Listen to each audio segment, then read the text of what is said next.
Salut, bienvenue dans ce conseil de gestion. Cette semaine, ce que je veux vous parler, c'est l'atteinte des objectifs.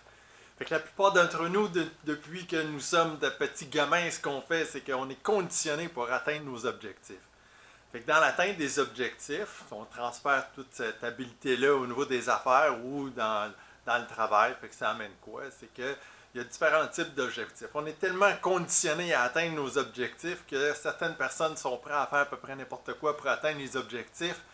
Oui, il y a des malversations, mais ce qui peut se passer également, c'est du sabotage en interne. Ce qu'on suggère de faire, c'est d'implanter un objectif pour l'ensemble, que tout le monde collabore, puis par la suite des objectifs individuels, plutôt que de se retrouver dans une situation où c'est la somme de tous les objectifs individuels qui vont donner l'effort collectif. La nuance, elle est mince, mais elle est vraiment importante. Parce que quand c'est la somme des efforts individuels qui donnent le résultat, versus je pars du résultat, puis voici la contribution de chacun, ce que ça fait en sorte, c'est que ça va favoriser les gens à travailler en silo. Ça veut dire que je ne vais pas collaborer avec l'autre pour pouvoir l'aider, parce que si je l'aide, il risque d'atteindre son objectif, puis il risque d'atteindre un meilleur boni.